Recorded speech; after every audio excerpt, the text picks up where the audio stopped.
The oldest face that could pass for yours was pulled out of a hillside in Morocco, and it had been lying there for a little over 300,000 years. Not East Africa, Morocco. A worked-out mine called Jebel Irhoud, most of a continent away from the savannas where the textbooks said we began.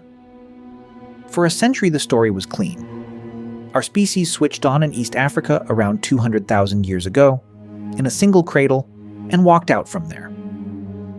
Then a team redated the bones and the burnt stone tools at Jebel Irhoud, and the answer came back near 315,000 years. 100,000 years older than the tidy version and in the wrong country. The same fossils, by the way, had been dug out back in the 1960s and filed as something like a young Neanderthal. They sat mislabeled in the record for half a century before anyone realized they were looking at the earliest known members of our own kind. And it was not one skeleton. The hill gave up several individuals, adults, and at least one child, so what sits in the museum is a piece of a group, not a lone specimen. What follows is a day in that life. Not a specific day which is gone, but the shape of one rebuilt from bone, stone, ash, and animal teeth, with the gaps left honest. Begin with the face because it is the uncanny part. If one of them passed you, the front would not stop you. The same flat brow, the tucked cheekbones, the small jaw. Then the skull turns, and it goes wrong. The back of the head is long and low, drawn out where yours is a globe. The face had arrived. The brain case had not. Their brains were roughly the size of ours, but packed into an older shape, and the round head we all carry now seems to have evolved later, over the following couple of 100,000 years. From the front, one of us. From behind, something still on its way. That is the trouble with the word first. There was no first human, no founding baby, no morning it began. The Jebel Irhoud people are only the oldest bones we are currently willing to call Homo sapiens. And even that gets argued in the journals. Move the definition, and the date moves with it.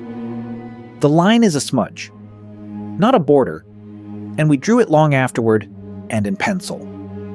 Anyone who hands you a clean start line for humanity is selling something. Now, the day. At dawn, the country around them is not the Sahara in your head. North Africa has swung between desert and grassland many times on a slow orbital rhythm, and in the wet stretches the sand fills with grass, shallow lakes, and herds. The band wakes into one of those green spells. A small group, likely a few dozen, the size where everyone knows everyone, and there is nowhere to hide a quarrel. The fire beside them is the first proof that these are people. We know they had it through a small irony. The flint tools they left were scorched, heated by fire after they were shaped, and that burning is exactly what let scientists read the age of the site. Heat resets a clock buried in the stone, and counting from the last time the flint was cooked gave up the 300,000-year figure. So the fire they warmed their hands over is the same fire that all this time later told us when they lived. They kept a clock running for us without knowing it was a clock, or that we were coming. Fire did more than mark time. It cooked, and cooking pulls calories out of meat and roots that a raw gut cannot reach, which quietly changes what a body and a brain can afford to do. It held off the leopards and hyenas whose bones lie in the same ground, because these people were not automatically the top of anything. It pushed the dark back an hour and gave them a place to sit while the eyes at the edge of the light stayed out there. By full morning, the toolmakers are working, and here is where a glance would sell them short. Making a blade at this site is not knocking rocks together until a sharp piece falls off. They used a method we call Levallois, and it runs oddly backwards. You shape the entire core first, trimming and preparing a whole lump of stone whose only job is to give up one correct flake, and then a single strike takes that flake off already the shape you wanted. You have to see the finished edge inside the raw rock before your hammer touches it. You shape one stone in order to shape another. That is a plan carried several moves deep in the head, and it is sitting there in the dirt at 300,000 years, older than the round skull that supposedly makes us clever. Nobody is born knowing that. It has to be handed down, watched and copied and corrected until it holds. Every band was a school with no walls. These flakes also mark a turn.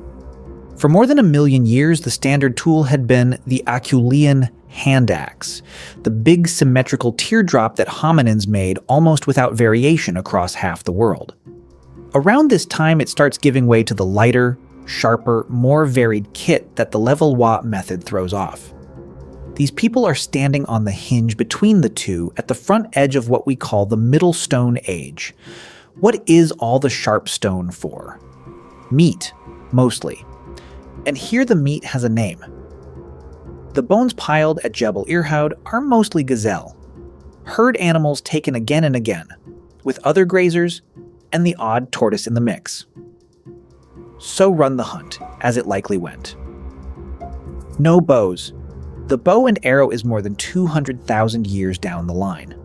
This is close and dangerous. Wooden spears and stone points, which means walking a fast, twitchy prey animal down on open ground and staying with it. Several people moving as one body, closing the gaps, reading the herd. It needs patience, and it needs communication of some kind we can only guess at. A hunt like that is a group act, or it is nothing. Gazelle does not volunteer, and most days it was not the hunt that fed them. Among hunter-gatherers, the reliable calories usually come from gathering, from the roots and seeds and eggs and small-caught things nobody tells stories about. The gazelle is the drama. The dug-up tuber is the dinner. Much of the day is the unglamorous work of staying fed. The walking and watching and carrying, done by everyone, women and men and children, not the highlight reel. Then comes the act that matters most and is easiest to walk past. When the food arrives, it gets divided. Meat goes to people who did not make the kill, to the old, to the young, to whoever came back with nothing. Sharing food beyond your own mouth and expecting the same when your luck turns is one of the oldest struts under everything human that followed. A lone animal eats what it catches. These people fed each other on purpose, and that arrangement is a contract signed long before there was any way to write one down. Here is what deflates any sense of destiny about them. That morning they were not the main characters. They were one African population among several, and the world held other kinds of human at the same time. Up in Eurasia, the Neanderthals were already established, and they were not the knuckle-dragging failures of the old cartoons. Their brains matched ours, and often ran larger. Down in southern Africa, a small-brained cousin, Homo naledi, may still have been alive in the same window. Elsewhere in Asia, there were others we are only starting to name. If you had stood on the earth then and been asked which of these human lines would end up digging the others out of caves, nothing about this Moroccan band would have made it the safe bet. They were also missing nearly everything we use to congratulate ourselves. No cave paintings, no carved figures, no shell beads on a string, no painted bodies, no marked burials. None of the symbolic signature that shows up further along. The oldest pierced shell ornaments in this very region are more than 150,000 years younger than these people. The ochre designs, the jewelry, the trade in pretty stone carried from far away, all of it accumulates slowly across the next 100,000 years and more, unevenly, in different places at different times. Modern behavior did not switch on with the modern face. It built up in patches, a mosaic, and not a lightning strike. At 300,000 years, you are watching people with the full hardware and only the opening lines of the software. What they had was fire, deep planning, one another, and a frame that could walk from sunrise to sunset without quitting. That combination, it turns out, is enough to keep a species in business for a very long time. Evening folds them back toward the flames, and this is the oldest picture we have of an ordinary night. Firelight, cooling stone in the dirt. Gazelle bones split for the marrow, a ring of faces you would nearly recognize, and a few longer skulls you would not. Whether any real language passed between them is honestly unknown. The throat and the wiring for speech were probably in place. What they actually said, if they said anything, does not survive. The children in that circle will not all reach adulthood. Life here is short and the edges are close. A bad wound or a bad season from over. A child stops breathing in the cold before dawn, and there is nothing anyone in that band can do, because the entire toolkit for that problem will not exist for another 3,000 centuries. Old people existed. They were only very expensive to become, and not one person by that fire knows they are early anything.